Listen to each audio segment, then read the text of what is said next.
Muy bienvenidos, bienvenidas, amables oyentes. Un placer estar con ustedes nuevamente en esta conversación de diálogo bíblico. Con ustedes el pastor Juan Millanao Rego. Muy bienvenido, pastor. Muchas gracias, Raúl. ¿Y quién les habla? Raúl Medina. Vamos a iniciar una conversación esta semana bien interesante, quizás con una historia conocida, pero la idea que se presenta acá en realidad es no la historia, sino lo que significa especialmente el perdón. Fíjate que se plantea acá la idea del perdón como con algunas interrogantes que muchas personas se hacen quizás. Dice, si perdonamos a alguien que nos ha hecho mucho daño antes de que se arrepienta, ¿estamos justificando su actuar? Es una pregunta que está en nuestra guía de estudio. Dice, si perdonamos a una persona, ¿significa eso que debemos establecer o restablecer una relación cercana con ella? ¿El perdón establece siempre las relaciones? Bueno, eso es lo que vamos a conversar durante la semana, ¿no es cierto? Tratando de resolver estas preguntas. Sí, yo creo que tomando en cuenta lo que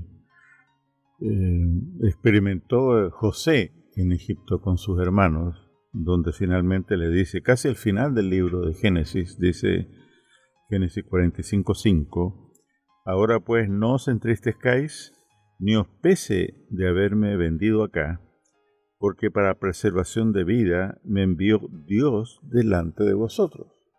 Es decir, aquí hubo un sueño que recibió José, y eso está mucho más adelante, muy anterior, pasaron muchos años para que este sueño, este llamado de Dios para cumplir una función específica pudiera concretarse.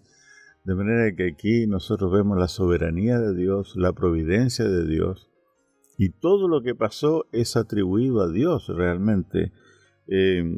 No es José con algún arte de magia, con algún truco, con alguna inteligencia o alguna capacidad, sino que Dios estaba actuando cuando lo vendieron sus hermanos. Dios me envió, ¿no es cierto? Todas esas provisiones, ¿no es cierto? Y Dios, el que me ha puesto aquí delante de usted, y yo parece que le dice a sus hermanos, ¿no? Y cuando era, digamos, la muerte, el fin que iban a tener ellos como familia de acuerdo a la hambruna que había en la tierra. Sin embargo, Dios tiene preparado la vida y el alimento para toda esa familia, y todo a través de José. Pero el que está detrás, el Señor de los eventos, el maestro de todo, es Dios. Interesante que yo pediría a nuestros auditores que se lean quizás los capítulos anteriores, pero no se queden en la historia, sino en las aplicaciones que podría cada uno sacar a su vida. Conclusiones, porque el actuar de José, lógicamente, es un actuar que, como tú dices, Dios lo guió y él permaneció muy asido de la mano de Dios, ¿no es cierto? Aún en las circunstancias más difíciles. Cuando tú leías este texto ahora en Génesis 45:5, cómo José da una solución a un problema que quizás los muchachos estos, sus hermanos, que en algún momento fueron sus enemigos, no los consideró nunca enemigos al parecer, pero ellos sí lo odiaron. Lo odiaron por las circunstancias que conocemos de la vida, pero lo interesante es que José actúa de una manera tan distinta, diciendo, mira, no, yo estoy aquí y quizás el gran problema que ustedes, o lo que hicieron conmigo, resultó en la más grande bendición. Ustedes y el pueblo y mucha gente se salvó de morir de hambruna, de morir de hambre. Sí. Es una cosa muy interesante. Ahora, bueno, fíjate, Raúl, que lo que habían hecho los hermanos de José, habían usado y abusado de la propiedad de Dios como era la vida de José. Y ahora, después de muchos años, cuando estos hermanos con rostro de penitencia están frente a esta autoridad egipcia, sin saber que era José, ellos lógicamente podían haber tenido un sentimiento de que ahora podría venirle una retribución por todo lo malo que ellos habían hecho, ¿no es cierto? Sin embargo, uno ve la grandeza de José, que se declara un verdadero adorador de Dios. Por eso no les hizo mal del principio, ¿no? Porque él sabía, él escuchaba lo que ellos hablaban, hablaba su lengua, aunque no se reveló como tal. Y aquí lo que yo quiero unir es que un verdadero adorador de Dios respeta la dignidad y la vida de las personas, ¿no? En cambio, los hermanos lo habían vendido como un esclavo, es decir, eran culturalmente, nominalmente el pueblo de Dios, pero no en la práctica realmente.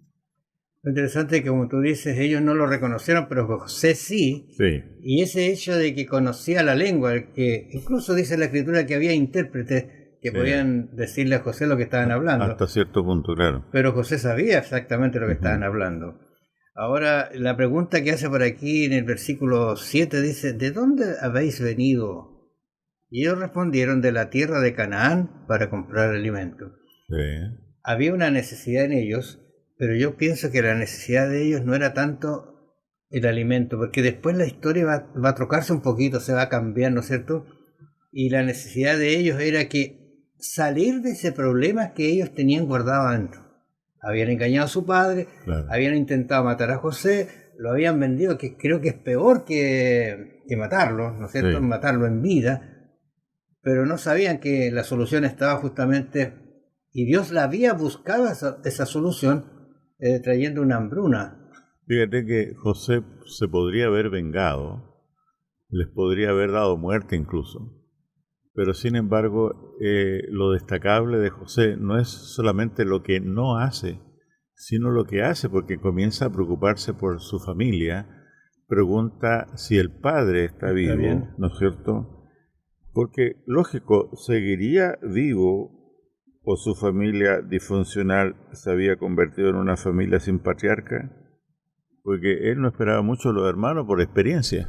Claro. Y ahora si estaban sin patriarca, ¿quién gobernaba ese grupo de, como diría mi suegra cuando estaba viva, ese grupo de bribones, porque eran bribones realmente? La palabra que es. Entonces, además había un hermano, Benjamín, el menor, que podría estar en la misma situación que José estuvo en el pasado. Entonces, no es tanto lo que él no hace, sino también lo que él hace. Él se preocupa por su familia. Y esto es notable porque un hombre de tanto éxito en Egipto considera que los lazos familiares son más importantes. Fíjate que Jesús, hablando en el capítulo 25 de Mateo, hace una alusión muy cercana a lo que uno debería tener cuidado en relación a personas que quizás nos hicieron mal, quizás personas necesitadas, ¿no es cierto? Porque dice aquí el versículo 41 del Mateo 25, dice, entonces dirá también a los de la izquierda, apartados de mí, malditos al fuego eterno, preparados para el diablo y sus ángeles. Fíjate que el fuego no ha sido preparado para los seres humanos, sí, porque los seres humanos tienen la capacidad de pensar, tomar decisiones y ponerse del lado del Señor. Claro. Y entonces dice, pero aquí me parece tan interesante porque el 42 dice, porque tuve hambre y no me disteis de comer, tuve sed y no me disteis de beber. Bueno, la relación que hace después Jesús es muy interesante porque dice, yo tuve hambre, yo tuve sed, yo estuve en la cárcel, yo estuve enfermo, yo estuve angustiado. ¿Y cuándo? Fíjate que en los versículos anteriores la gente dice, ¿cuándo estuviste tú? Y sí, cuando tú lo hiciste a uno de estos mis pequeños, estos necesitados, estos abandonados, a mí lo hiciste. Y ellos hacen exactamente lo mismo, pero no lo hicieron. Sí. Bueno, aquí algunos estudiosos han llamado este párrafo que tú citas la parábola de las sorpresas, porque ellos no se atribuyen a haber hecho todo eso. ¿Cuándo lo hicimos, Señor? Sí, ustedes lo hicieron. Dice, vengan y hereden el reino de Dios preparado para vosotros. Así que es una competencia, digamos, inconsciente, vamos a decir, ¿no? Ellos lo hacen, pero no están esperando recibir nada a cambio. Esa es la actitud de un adorador de Dios, ¿no es cierto?